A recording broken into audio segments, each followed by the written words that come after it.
Bonjour et bienvenue à l'interview. Aujourd'hui, je reçois Julie de Groot, bonjour, présidente du Parlement francophone bruxellois. L'info du jour, c'est évidemment cette grosse manifestation anti-gouvernement Michel. Est-ce que vous allez les rejoindre ? Alors oui, j'étais déjà dans la rue contre le CETA, TTIP la semaine dernière, et je pense qu'il y a vraiment un message à faire passer. C'est de dire que le modèle de concertation belge, le dialogue qui est vraiment notre spécificité, est rompu. C'est pas la première manifestation, ce ne sera pas la dernière, je pense qu'il y en aura encore. Et c'est vraiment tout notre modèle de dialogue qui est en question. Et il y a une concertation qui est au fond formelle. Or, la concertation belge, ce n'est pas quelque chose de formel. C'est basé sur la confiance. Et c'est ça qui a mené à toutes nos grandes victoires. Nos grandes victoires ensemble, les victoires en matière de soins de santé, en matière économique, en matière sociale. Là, on voit qu'il n'y a plus de confiance. C'est une rupture ? Vous trouvez qu'il y a une rupture avec ce gouvernement ? Oui, c'est une rupture par rapport au modèle belge. Alors, ce n'est pas seulement une rupture qui dit que, voilà, on va maintenant moins rembourser les médicaments, on va maintenant réformer les pensions, on va maintenant sur tous les thèmes. C'est une rupture sur la façon dont on a toujours procédé en Belgique, qui est sur base de la concertation et du dialogue. Et cette rupture-là, elle fait très, très, très mal, parce qu'elle va très, très profondément sur notre identité de dialogue. Et là, je pense vraiment que l'erreur du gouvernement MR-NVA, comme on l'appelle toujours, c'est de ne pas renouer avec la confiance. Les gens demandent ça. Ils veulent des perspectives positives. Ils se disent pourquoi est-ce qu'il y a un trou budgétaire de 4,2 milliards alors qu'on fait plein d'économies. Donc, quelque part, voilà, il devrait y avoir un vase communicant. Hein. On ne devrait pas, en plus, continuer à être si dur sur le citoyen. Hein, l'année était difficile, les recettes sont difficiles. Il y a eu lockdown, attentat. Mais raison de plus pour rétablir la confiance. Et c'est vraiment ça. Cette confiance-là n'y est plus. Or, elle est essentielle pour qu'on soit positif, qu'on ait des nouveaux projets, qu'on puisse justement réinvestir. Et aussi dans le capital humain, quoi. Alors, on va parler de nouveaux projets avec cette actualité aussi d'aujourd'hui. Un musée de plus à Bruxelles, le musée d'art contemporain à Citroën. On en parlait depuis longtemps, mais depuis ce midi, on sait que ce sera avec le centre Georges Pompidou. Donc, un accord franco-belge. Vous êtes contente ? Ah, c'est fabuleux. Ah, là, vraiment, c'est fabuleux. Parce que, d'abord, le musée Citroën, là où il est, hein, donc le musée d'art contemporain, là où il est, le long du canal, c'est vraiment exemplifier ce que le gouvernement veut faire, c'est-à-dire que toute cette fracture de Bruxelles doit pouvoir vivre, et ce musée d'art contemporain dans un bâtiment qui est quand même fabuleux, quoi, c'est vraiment emblématique, c'est magnifique. On avait un problème, c'était au fond la non-envie d'investissement du fédéral. Parce que le problème, c'est que vous pouvez ouvrir un musée, si vous n'avez pas de collection, c'est difficile de présenter juste des murs, aussi beaux qu'ils soient à l'endroit Citroën. Alors maintenant, j'entends que le centre Pompidou va justement mettre à disposition ses collections. C'est ça qu'on avait demandé au fédéral. S'il vous plaît, qu'est-ce qu'on va faire avec justement vos collections d'art contemporain ? Ici, on voit que ce sera quelque chose de vraiment fabuleux. Et je pense que vraiment, sur le rayonnement du plan Canal, qui n'est pas celui de M. Jan Bon, mais qui est celui de M. Vervoort, vraiment, ça va être un lien fabuleux avec le parc qui ira aussi jusqu'à Tour et Taxi. Il fallait les collections. Alors maintenant, on n'a pas n'importe quelle collection. On a les collections du Centre Pompidou. C'est fabuleux. Franchement, je suis très, très contente. C'est une bonne réponse de faire sans le fédéral. Quand le fédéral n'est pas très collaboratif, de faire sans eux. C'est peut-être un peu le jeu de la NVA, d'ailleurs. Ah non. Justement, le jeu de la NVA, c'est de désinvestir dans Bruxelles. Et on le voit bien dans ces bâtiments. Là, c'est ce qu'ils font, finalement, en disant vous n'avez pas accès aux collections. Mais nous n'avons pas été mendiants. Nous n'avons pas été à genoux. Nous, on a été maintenant avec le Centre Pompidou. C'est très bien, c'est digne, c'est ça qu'on avait demandé effectivement au fédéral. Écoutez, hier, le MR propose de faire un musée d'art contemporain au Palais de Justice. Eh bien, c'est une très bonne réponse du berger à la bergère par rapport à notre discussion d'hier où il demande de revoir un Palais de Justice dont d'ailleurs le fédéral est propriétaire au niveau bruxellois. C'est chaque fois remettre à Bruxelles une difficulté, une non-réponse. Ici, on répond par le haut. Alors, on a fêté la communauté française, la Fédération Wallonie-Bruxelles, on l'a fêté mardi, et on a aussi dit ces derniers jours, notamment Rudy Vervoort, il a parlé de simplification bruxelloise, simplifiant les institutions, en diminuant le nombre d'élus. Et vous dites OK pour la simplification, mais vous voyez quand même 3 obstacles. Qu'est-ce que vous voyez comme obstacle?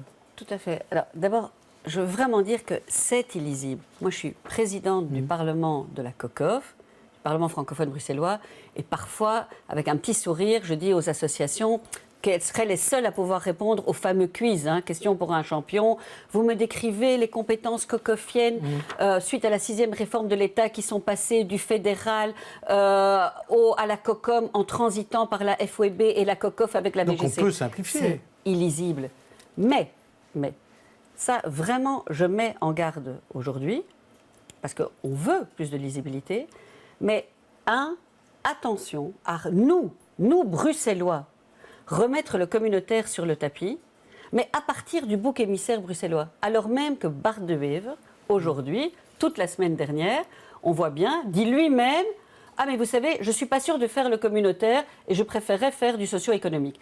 Ici, nous, Bruxellois, on va remettre ça sur la table, en plus avec un ton en disant « Vous voyez, ça ne marche pas bien à Bruxelles, etc. » Attention de ne pas quand même donner la corde pour nous pendre à la NVA et à M. De Wever en particulier, parce que pour nous pendre, il veut le faire.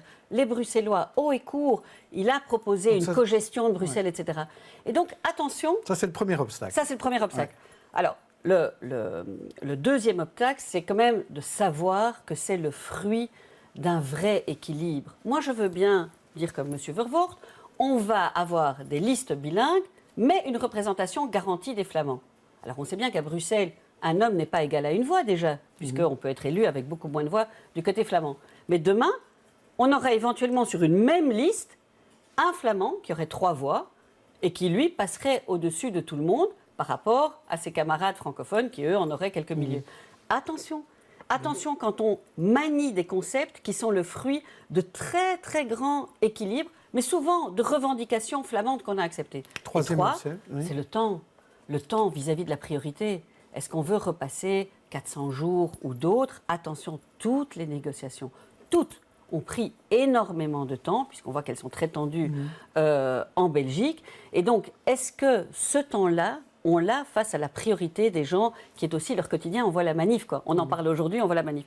Donc oui, plus de lisibilité. France, mais parlons-en entre francophones d'abord.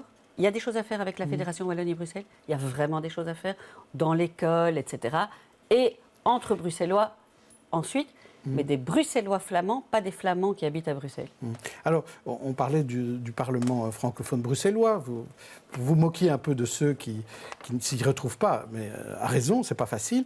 Comment est-ce qu'on peut rapprocher ce Parlement des citoyens? Au Parlement bruxellois, on va faire des panels citoyens, il y aura des pétitions. Au Parlement francophone, qu'est-ce que vous allez faire? Alors là, je suis vraiment très fière de dire qu'on doit être le seul Parlement qui ouvre constamment ses portes aux citoyens. Je veux dire, on se gargarise beaucoup du mot démocratie participative, mais au PFB, 1, 2, 3 fois par mois, à travers ce qu'on a appelé les jeudis de l'hémicycle, le Parlement, l'hémicycle est envahi par la société civile.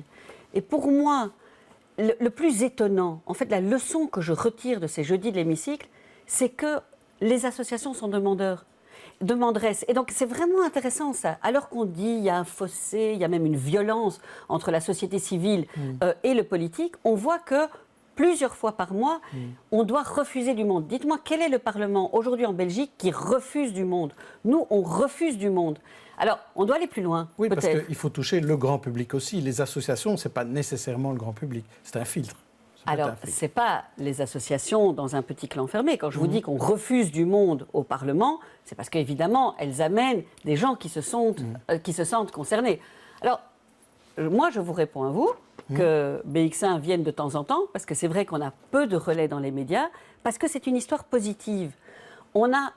C'est une histoire positive et je crois qu'aujourd'hui, on doit construire avec la société civile quelque chose d'autre qui ne soit pas cette confrontation qu'on a tout le temps au Parlement aussi. Nous, on est aussi emprisonnés dans un modèle qui est dépassé. Les gens en ont marre d'un modèle qui est lui-même dépassé. On doit réinventer un nouveau modèle. Il faut donner envie aussi, c'est ça en fait. Hein. Il faut donner envie. Et donc je prends ça pour moi aussi, oui. il faut trouver le bon moyen d'intéresser le grand public, les médias, etc., à ce type de démocratie nouvelle. Je ne voudrais pas vous laisser partir sans qu'on parle de la situation du CDH à Bruxelles. Vous en avez discuté ensemble au CDH, la situation du CDH en général. Mais quel renouveau est possible pour un parti comme le CDH qui existe depuis si longtemps et qui petit à petit, dans les sondages et dans des élections, diminue d'année en année? Ah, mais vous posez exactement la question qui, pour moi, est centrale dans le débat. En fait, je crois vraiment que le CDH, je vais vous faire sourire, le CDH doit entrer en résistance. En résistance. En résistance, mais en résistance contre les extrêmes, les extrémismes, le populisme, le poujadisme, or, le clivage de la société. Or, on voit qu'on a une société complètement clivée. Est-ce qu'aujourd'hui, nous pouvons dire, et moi c'est ma conviction profonde, qu'il faut un centre? S'il y a des milliers de manifestants dans la rue aujourd'hui, c'est parce qu'il n'y a plus de rassemblement. Et c'est ça que le CDH doit être. Il doit dire haut et fort, et c'est difficile de prôner le rassemblement, parce que du coup, le ton qu'on adopte est un ton plutôt conciliant, un ton fédérateur. Mais on doit vraiment dire que notre conviction profonde, c'est ce rassemblement, que c'est ça qui est mis à mal aujourd'hui, qu'aujourd'hui, les gens qui sont eux-mêmes clivés voudraient entendre un message qui soit un message de rassemblement. Parce que c'est ça l'espoir, c'est ça aussi un message de confiance ou d'espoir pour demain. Alors, pour être rassembleur, est-ce qu'il ne faut pas être au gouvernement? Parce qu'en n'étant pas au gouvernement fédéral, on se retrouve dans l'opposition et on est contre. On ne peut pas rassembler à ce moment-là. Vous êtes du côté de l'opposition. Oui, mais on est quand même au gouvernement et à la région. Vous parliez de Bruxelles, et à la région, et à la Fédération Wallonie-Bruxelles, et en Wallonie. Donc, je veux dire, on ne peut pas dire qu'on n'est pas justement au gouvernement. Le problème chez nous, c'est plutôt le ton. Puisqu'on prône ce dialogue, cette construction commune, puisqu'on pense, on est convaincu que c'est ça qu'il faudra dire demain face à tous les extrémismes qu'on voit, que ce soit aux États-Unis hier ou en France, malheureusement, demain. Le problème, c'est que le ton qu'on adopte est justement un ton de conciliation. Et là, on doit, je pense, changer pour vraiment prôner avec la force de nos convictions cette résistance contre les extrémismes, contre le monde clivé. C'est difficile, hein? C'est difficile. C'est difficile d'être agressif au centre. Ah oui, c'est difficile. Et je pense qu'il faut l'être. C'est vraiment ça. Il faudra arriver, nous, à être agressifs, radical au centre. Merci Julie De Groot. Merci. Bonne journée à tous et bonne soirée. Et à demain pour une autre interview.